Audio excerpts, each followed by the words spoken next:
हरिओम. भगवान आद्य श्री शंकराचार्य कृत श्रीकृष्णाष्टकम योगदास श्री जयगणेश जोशी यांचे निरूपण. स्तोत्र 6. गुणाकरम सुखाकरम कृपाकरम कृपावरम सुरद्विषन्निकंदनम नमामि गोपनंदनम. नवीन गोपनागरम नवीन केलिलंपटम नमामि मेघसुंदरम तडित प्रभालसत्पटम. गुणांची विविधता असणाऱ्या, सर्वोत्तम सुख देणाऱ्या, कृपेची खाण असणाऱ्या, तसेच कृपा आटवून घेणाऱ्या, सज्जनांचा द्वेष करणाऱ्यांचा समूळ नाश करणाऱ्या, पशु गाई गुरे यांचे संरक्षण करणारे अपत्य असलेल्या श्रीकृष्णाला मी नमन करतो. नवीन युक्त्या योजून चातुर्याने गोपांचे रक्षण करणाऱ्या, मोठ्या गमतीने नवनवीन थट्टा विनोद करणाऱ्या, मेघश्याम सुंदर असणाऱ्या, विद्युल्लतेप्रमाणे चमकणारे तेजपुंज झळाळी असलेले शोभायमान वस्त्र ल्यालेल्या श्रीकृष्णाला मी नमन करतो. गुणाकरम, गुणांची विविधता असणाऱ्या. गुणाकरम, गुण आकरम. आकर म्हणजे खाण, विविधता, सर्वोत्तम.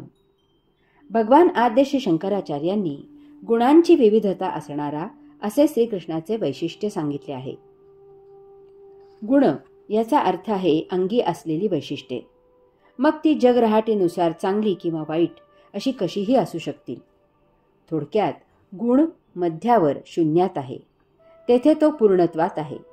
त्याबाहेर तो सगुण निर्दुर्गुण असा कसाही असू शकतो, तथापि तो अगुण किंवा निर्गुण नाही. आकरम याचा अर्थ आहे खाण, विविधता, सर्वोत्तम. या स्तोत्रात हा शब्द अशा तिन्ही अर्थाने निरनिराळ्या ओळींमध्ये श्री शंकराचार्यांनी वापरला आहे. येथे या ओळीत याचा अर्थ आहे विविधता. गुणाकरम म्हणजे श्रीकृष्ण गुणांची विविधता आणि वैचित्र्य असलेला आहे.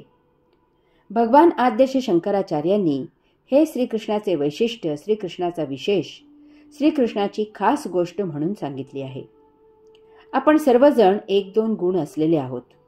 फार तर आणखी काही थोडे जास्तीचे गुणदोष एखाद्याजवळ असतीलही, परंतु आपल्यामध्ये असलेले बहुगुण हे एकसुरी एकमार्गी असतात.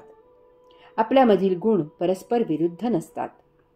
उदाहरणार्थ, एखादा गायक असतो आणि शिवाय तो उत्तम अभिनयही करतो. एखादा शेतकरी असतो आणि तो उत्तम बुद्धिबळही खेळणारा असतो. एखादी केस कापलेली रंगरंगोटी करून आधुनिक कपडे परिधान केलेली फार धार्मिक असते. किंवा सज्जन हा सदा सर्वदा आयुष्यभर सज्जनच असतो, तो कधीही दुर्जन नसतो. योगी संन्यासी सदा सर्वदा योगी संन्यासी असतात. यामुळे साधकांसमोर योगी आणि तेथून दूर गेल्यावर भोगी असलेला भोंदू म्हणून ओळखला जातो. म्हणून भिक्षुकी करणाऱ्या भटजीबुवांनी स्वतःला सांभाळायचे आहे. पूजाविधी सांगून झाले की त्यांनी बेताल वागायचे नाही.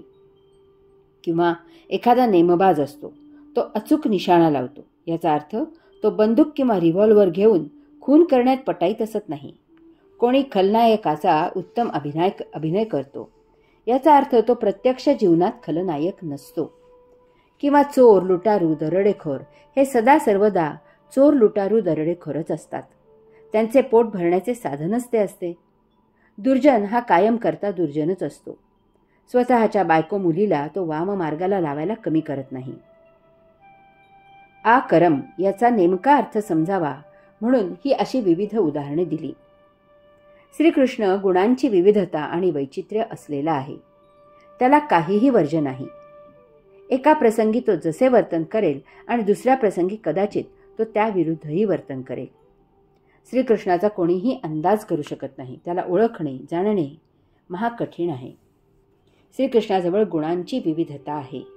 यामुळे जसा प्रसंग येईल तसे तो खुशाल वर्तन करेल. त्यात तो जराही कसरणारा नाही. बासरी, गीता, सुदर्शन चक्र, वरदहस्त असे एकाच देही धारण केलेले आहे आणि त्यांचा प्रसंगानुरूप उपयोग केला आहे. सांदीपनी ऋषींच्या आश्रमात शिक्षण घेतो आणि पुढे घोषणा करतो की मी ब्रह्मांड नायक आहे. महाबलाढ्य राक्षसांना ठार करणारा श्रीकृष्ण बासरी वाजवतो आणि वृंदावनी नृत्यही करतो. एरवी पितामह भीष्मांचा, द्रोणाचार्यांचा मान सन्मान करणाऱ्या श्रीकृष्णाने युद्धात ते समोर शत्रू म्हणून उभे राहिल्यावर कपट कारस्थान करून त्यांना ठार केले.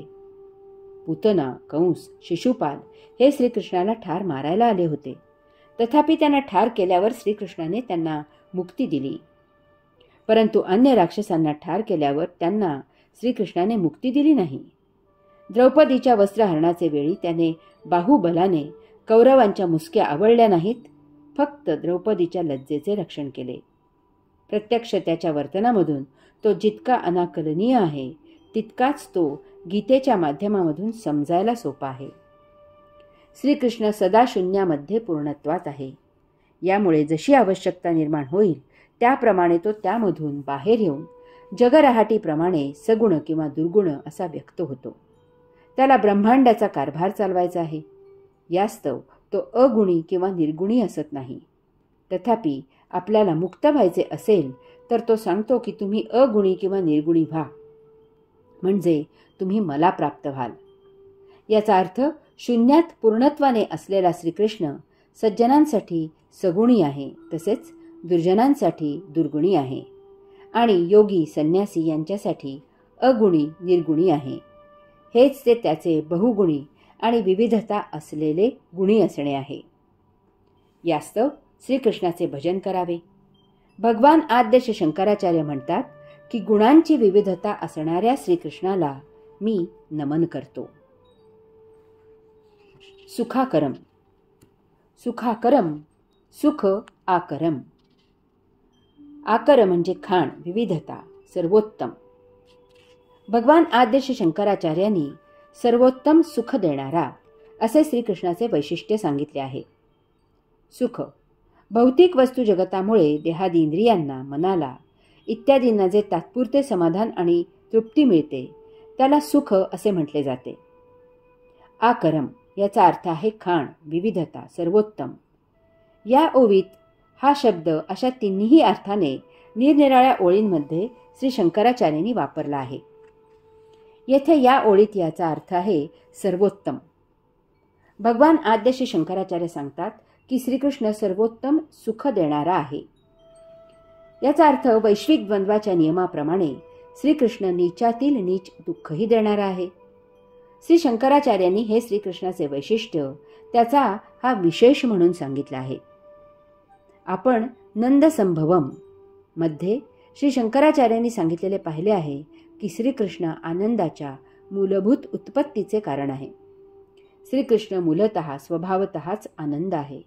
त्याच्यामधूनच आनंद निर्माण होतो. असे असूनही येथे या स्तोत्रातील या ओळीत श्री शंकराचार्य सांगतात की श्रीकृष्ण सर्वोत्तम सुख देतो. याचा अर्थ जे आनंदापासून ढळतात त्यांना श्रीकृष्ण सुख देतो. एरवी हे शक्य नाही. आनंदाच्या विरुद्ध काहीही नाही. त्यापासून ढळल्यावर आपण वैश्विक द्वंद्वाच्या नियमांच्या चौकटीत प्रविष्ट होतो. मूळ आपण आनंदातच असतो.